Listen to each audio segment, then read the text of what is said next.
Good morning and welcome to SUNUP. I'm Dave Deacon, filling in for Lyndall Stout this week. And we come to you from Lake Altus Lugert in southwest Oklahoma, where 24 inches of rain over a 6-week period meet the 2015 cotton crop. And with more about how this water will get to the cotton crop, here's Extension Irrigation Specialist Saleh Taglava. Well, Lake Lugert right now is looking really good, thanks to all the rainfalls that we have received. Before all the rain events, the lake was at 9% of its normal capacity. Now we're at 100% of the capacity. And the lake levels are at levels that we haven't seen in perhaps 6-7 years or so. That's a very good thing to see in the surface water resources for the southwest area, for a lot of people in Lugert Altus Irrigation District, and the city itself rely on the water in the Lake Lugert. The rain also has had impact on the shallow aquifers, especially near the streams and creeks down there. It's caused the water level to rise in those shallow groundwater resources, and it also filled the soil profile for a lot of growers down there. So that's been all very good. We've been looking for this for a very long time, and we hope it lasts for a long time. The lake and the water it stores is really important for cotton production and the economy of the southwest region. And the main reason for that is a lot of the growers in that area depend on the surface water. We have groundwater resources, but in many areas it's of low quality. It's saline groundwater resources are not very appropriate for irrigating cotton. Even though cotton is tolerant to salt, that's not sustainable to be able to irrigate with the saline water for several seasons. So all the rains, all the water in the lake will significantly help the cotton production in the southwest region, and that would have a very positive impact on the economy in the future. We're constantly going through these cycles of wet years and dry years, wet periods and dry periods. And all the growers in that area, all the people in that area know that the drought is around the corner. We hope it will never come again, but at some point it will happen. And when it hits us, it takes only a couple years to go back to the previous conditions. So it's really important to be well prepared, to be cautious about it, to try to conserve as much water as we can. And wet periods like this, when lakes are full, groundwater is recharged, this is the time to prepare for the next drought and develop plans, improve irrigation efficiencies, invest in water conservation techniques to prepare us for the next dry period. We've had these droughts before. If you look at the history and the climate in western Oklahoma, we've been going through these dry and wet periods. We've had droughts that were as severe as the recent drought that we've had in the past, the Dust Bowl and some other droughts, severe droughts that we've had in the past. So it's more of a history repeating itself than a new phenomena. Randy, you guys have been getting a lot of that irrigation and a lot of that water over the past month and a half or so. What has that done for cotton?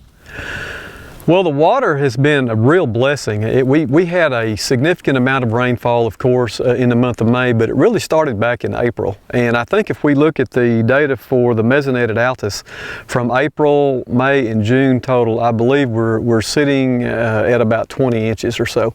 Of course, growers in other areas, maybe certainly around Tipton and further east that we go, and also further west over toward Hollis, there's been substantially more rainfall during those months in those areas. So it's been a real blessing, and finally delivered what I would call, I guess, a knockout punch to the drought. We're always looking over our shoulder for the next one, but certainly with Lake Lugert full and the Tom Steed municipal, basically the municipal water supply reservoir full, we can certainly take a deep breath and, you know, thank the Lord for the rainfall that we've got in the last 90 days. The good news is that we finally dried out around May 26th or 27th, somewhere in there, really began planting fast and furiously, if we want to say that. And really, I think at the end of the day, certainly by within 2 to 2.5 weeks, we had this 2015 cotton crop pretty much in the ground. A lot of times when we have a mid-May planting, we typically have some cooler conditions. Right. We may have some weather events that come through that kind of, as we say, rag up the cotton. And all that environmental damage, it basically causes these internodes to not be quite as long. This is a vigorously growing plant. It actually looks like it came from a greenhouse. Right. Because of the protection. And so a lot of times, like I was saying, we have environmental damage that occurs, and it kind of sets the plants back. So from planting through about first pinheads, or I should say pinhead square stage, when we can first go up in here and find a pinhead square, it's normally about 35 days. Mm-hmm. Now, under really good growing conditions like this plant's been through, it could be significantly fewer. And as we move on into if we want to look for our first bloom, mm-hmm. The old rule of thumb is about 60 to 65 days, and that would be with an early to May to mid-May type planting date. So with the June planting date, and with this cotton really growing vigorously, we may actually hit first bloom in 50 to 55 days. So Randy, what has insect pressure been like with the cotton so far? Well, actually, Dave, the typical early season insect pest that we have in cotton is the thrips. Right.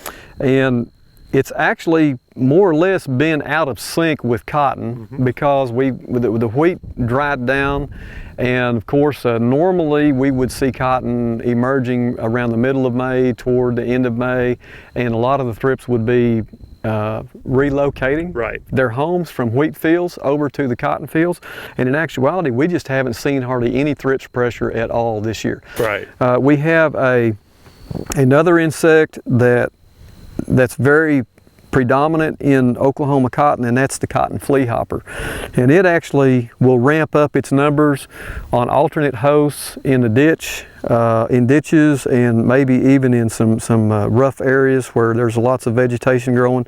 And then those flea hoppers will move in right about squaring time. Mm-hmm. And they will actually feed on the small primordial blooms that we call squares, or actually primordial flowers that we call squares, and cause a lot of yield loss. And so in 2015, the last thing we want to do is to suffer any kind of a yield loss from those early season insects, such as thrips or maybe even flea hoppers a little bit later.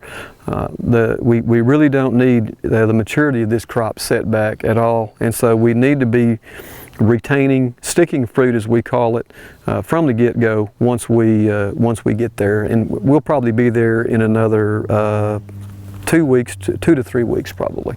We'll be seeing some blooms.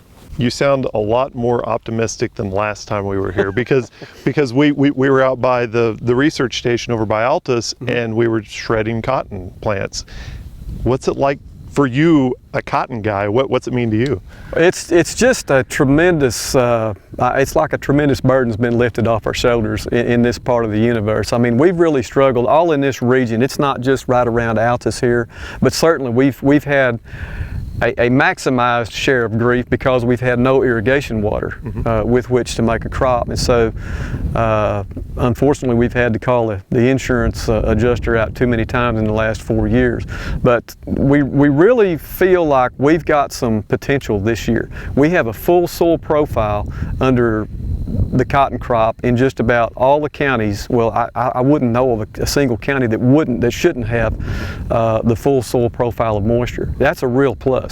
As you were aware, we got another rain, mm-hmm. which the reason why we're in this field is because it's a nice sandy field, mm-hmm. and at Altus we picked up another rain last night, so we couldn't get out to the field there. So that's a real plus.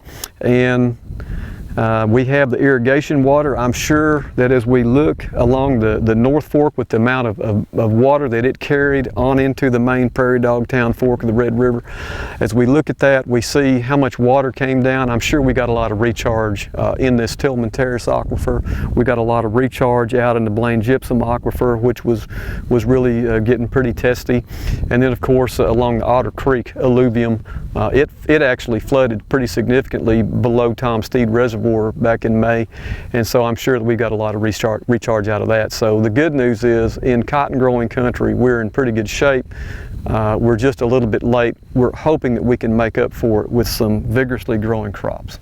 Well, thank you much, Randy. Randy Bowman, cotton specialist here at Oklahoma State University.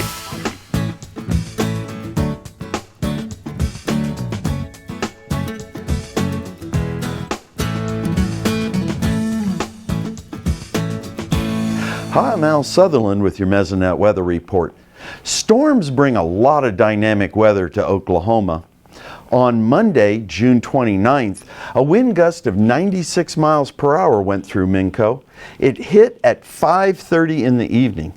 That 96 mile per hour wind gust was recorded at the top of the Mesonet Tower at 33 feet in the air. Down near the ground at 6 feet, the recorded wind gust topped out at 85 miles per hour. Fortunately, this wind hit and dissipated rapidly, and the only reported damage was to a barn. Heat over the last 2 weeks and the water plants are taking up drew down soil moisture as we ended June. The 7-day change in the 10-inch fractional water index map through June 30th had a lot of dark coloring, indicating a significant drop in soil moisture. A lot of Mesonet sites lost between 0.2 to 0.4 on a scale from 0 to 1. The highest moisture loss was -0.7 at Pawnee. Only 2 sites had increases in moisture, Minco and Hooker. The 10-inch fractional water index map doesn't look as scary. There are still a lot of green areas on this map from June 30th. A good range for soil moisture are fractional water index values between 0.7 and 1, the wettest. The brownish areas were dry and the yellow areas marginal for soil moisture. We had a lot of rain in June, but surprisingly, some areas of the state ended June with significant shortfalls. The dark brown areas were 2 to 4 inches below their Mesonet 15-year average rainfall totals for the month of June. Medford, Blackwell, and Newkirk had the highest shortfalls. The dark green areas had way above average rainfall. Tisch-Mingo ended June at 8 7/4 inches above average. The average air temperature for June was slightly above average for most of the state, the yellowish areas. The temperature average was slightly below average in the southwest, the bluish area. Through the last day in June, only 5 Mesonet sites in Oklahoma had recorded highs of 100 or more degrees: Boise City, Alva, Medford, Altus, and Granfield. And for Alva and Medford, both had their 100-degree temperature on June 30th. The percent sunlight was slightly above average in June.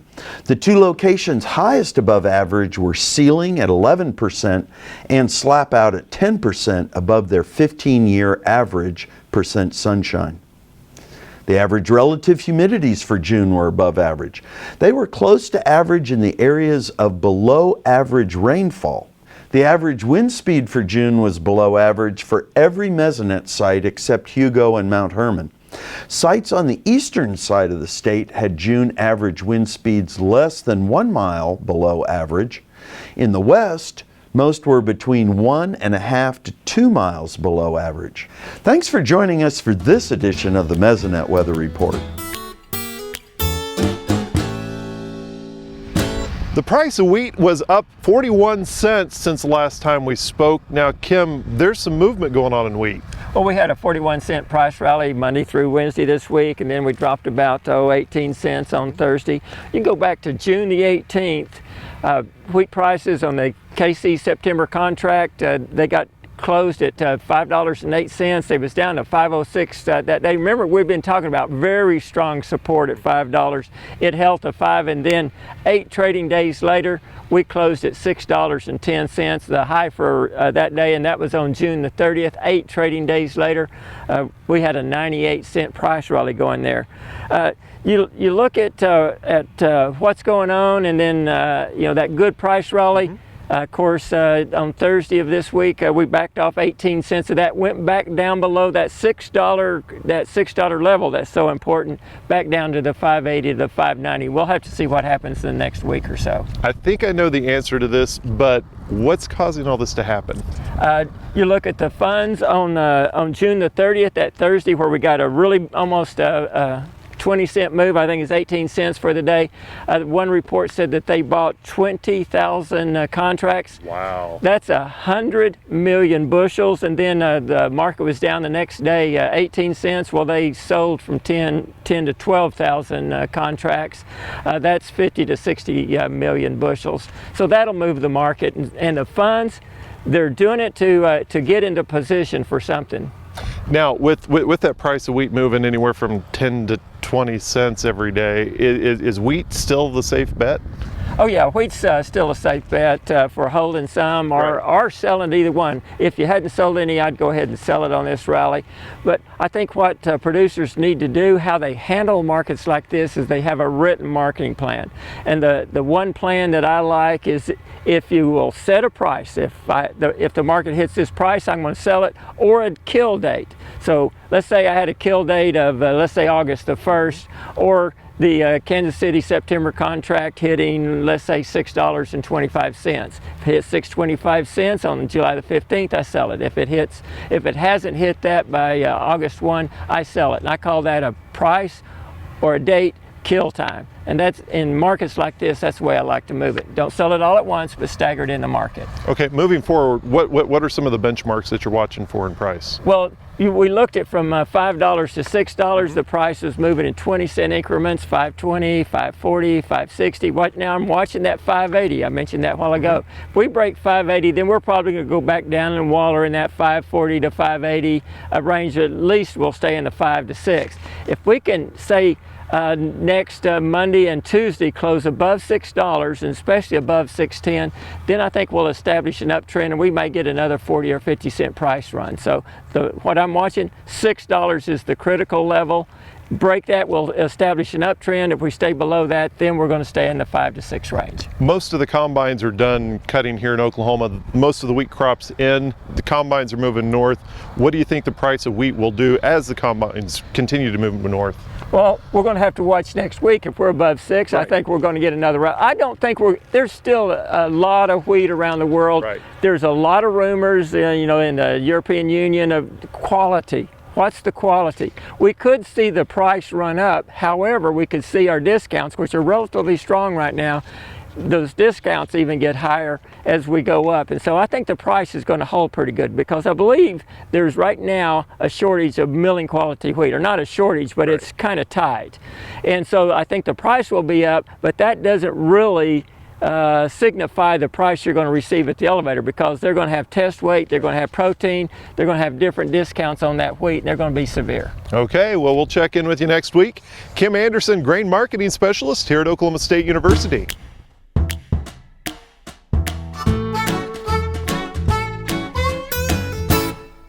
July and August in the southern plains are always going to be months when the temperature is quite high. Heat stress is a potential profit robber for any cow-calf operation. We can't do much about the weather, but we can do our best to avoid self-inflicted heat stress that we would put on the cattle. I think one of the things we want to consider is the fact that during very hot days, it takes cattle about 6 hours of nighttime cooling to dissipate the heat that they've gathered up throughout the daytime. So that tells me that we want to avoid working cattle in late afternoon, even early evening hours, because those cattle have still got their body temperature elevated just a little bit. We want to do our cattle working, if at all possible, very early in the morning. try to conclude by 8 a.m. if at all possible. And certainly I would draw the line at 10 a.m. as the last that I would want to work cattle on a hot summer day. If we're working with some, say, fall-born calves that we're weaning at this time of the year, let's be really careful about making sure that as we run them through the chute, give them their vaccinations, perhaps implant them, that we try to do that as early in the morning as possible, and that we don't force these calves or their mamas to stand in open, dry lots in the sunshine for more than about 30 minutes at a time. If for some reason our breeding season hasn't concluded and we're still doing some artificial insemination on some cows, again, I would really encourage you to do that early in the morning rather than later in the afternoon or the evening hours. Research here at Oklahoma State has shown us that heat stress, even as long as 7 to 10 days after the cow is bred, can have an adverse impact on the health, the strength, and the viability of that little small-born embryo.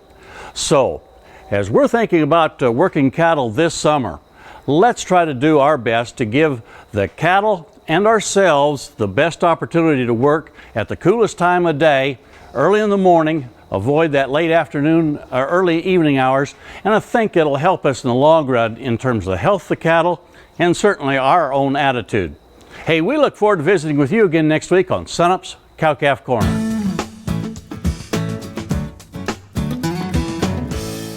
We're here with Daryl Peel, our livestock marketing specialist. And Daryl, we're halfway through the year. Let's have a recap of the past 6 months. Well, in the first half of the year, beef production has been a little bit smaller than we expected. Slaughter's been down over 7%. Sharply lower beef cow slaughter and heifer slaughter, but steer slaughter is down as well. Higher carcass weights have offset part of that, but in spite of that, beef production is down. That's kept box beef prices and fed cattle prices generally strong through the first half of the year, and you know, feeder cattle prices have stayed strong as well. Let's talk about the margins for packers and feedlots. You know what, those sectors continue to struggle with their margins. It's all about buying and selling, and you know, the biggest cost increases for them are what they're buying. So feedlots are buying feeder cattle that are expensive. That really squeezes their margins, even with more moderate feed costs that we've had in recent months. At the packer level, it's buying those fed cattle and selling box beef. They've struggled, you know, some with that. Most recently, you know, box beef prices have dropped a little bit, but fed cattle prices have also dropped seasonally. So packer margins have been a little more sideways, if you will, although they've continued to struggle all of this year with lower byproduct values. And how about those margins for the stockers and cow-calf?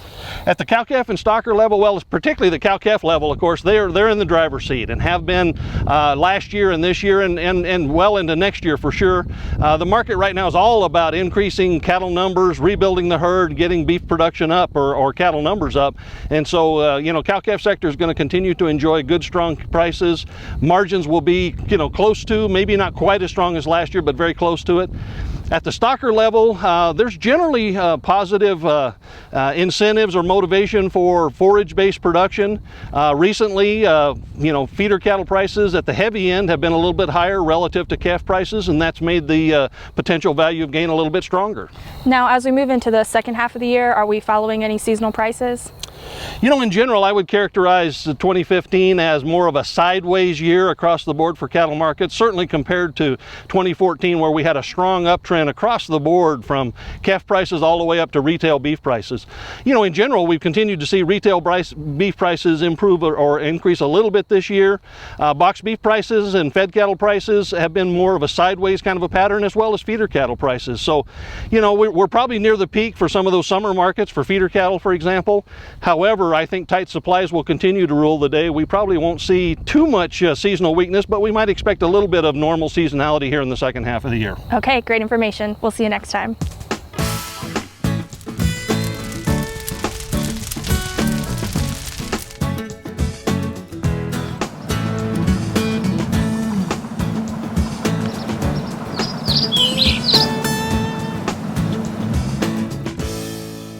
With 4th of July coming up, just a quick reminder to everybody about being safe with fire and fireworks. 4th of July is typically the #1 wildfire day in the state of Oklahoma, with the most amount of fires usually occur because of all the ignition devices that are being used. Again, be safe with them and make sure the areas that you're setting off your fireworks are safe. Keep them mowed short. Have some type of extinguisher or some kind of device around to be able to put fire out if you need to.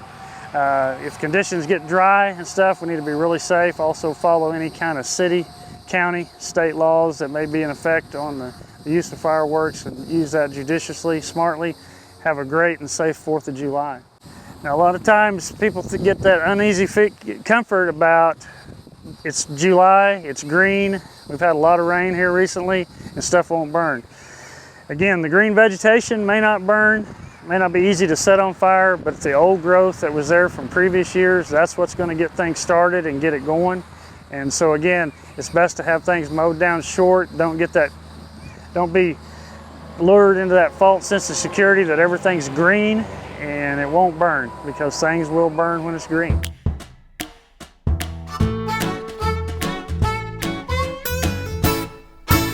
Hi, welcome to Shop Stop. Today we want to talk about hitch pins and lynch pins. So we all use hitch pins when we mount equipment to our hitch, but you know, we want to keep those in place, and typically we have the lynch pin that we attach to there, and it's separated. If you just got a piece of chain, you can take your lynch pin and hook to it to your hitch pin, or you might even, if it's a specific application for it, you might even want to take a piece of chain from the pin and weld it to the piece of equipment so that it's always there when you need it. Yeah, how many times have you gone out to hitch up and you've dug through the toolbox and can't find the pin, and if you have it attached to your implement, you know where it's at and ready to go. So that's a tip here on Shop Stop. We'll see you next week.